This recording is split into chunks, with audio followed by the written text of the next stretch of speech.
If I were to ask you, what is your number one goal in life? What is the first thing that pops into your mind? If it is not having a relationship with God and wanting to spend eternity with Him, your treasure is not with Him.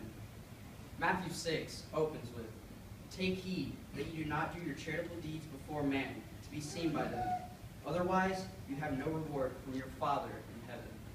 Therefore, when you do a charitable deed, do not sound a trumpet before you, as the hypocrites do in the synagogues and in the streets, that they may have glory from men. Assuredly, I say to you, they have their reward. But when you do a charitable deed, do not let your left hand know what your right hand is doing, that your charitable deed may be in secret, and your Father, who sees in secret, will reward you openly."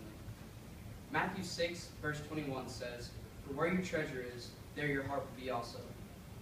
If your treasure is not with God, do you have a relationship with God? In Matthew 6, one of the main points is our relationship as Christians with our Father. In fact, Jesus mentions Father 11 different times, which shows the importance of our relationship. A relationship is the way in which two or more people interact or are connected.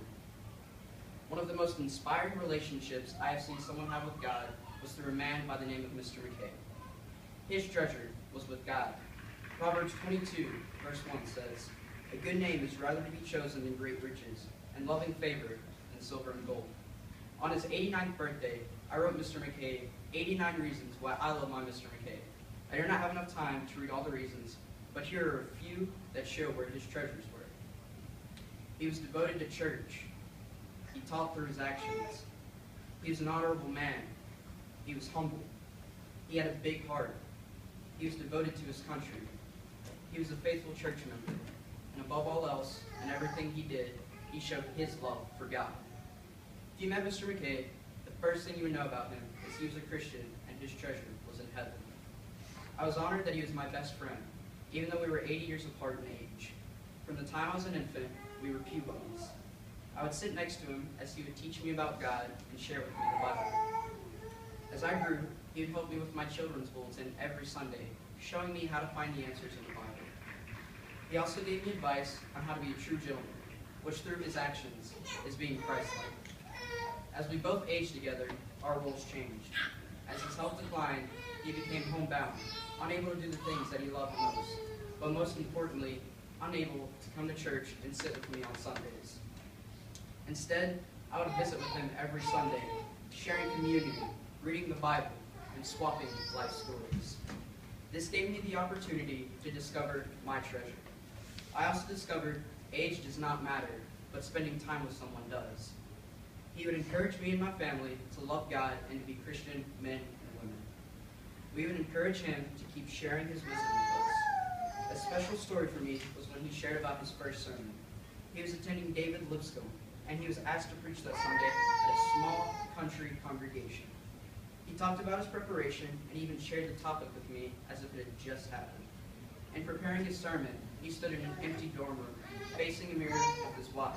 He was practicing his sermon over and over and over.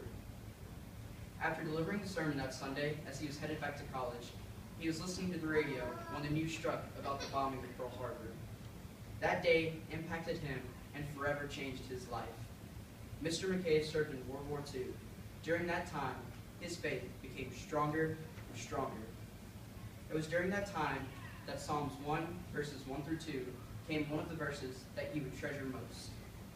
"Blessed is the man who walks not in the counsel of the ungodly, nor stands in the path of sinners, nor sits in the seat of scornful.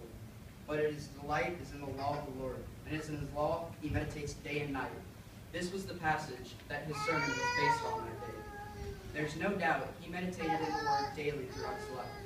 He meditated daily in the Word because he knew where his treasure was. Through meditation, he developed his relationship with God. One of the saddest days for me was June 6, 2015, when I received the news that my best friend had passed away. I was sad I would no longer get to visit with him, but I was happy he was receiving his treasure.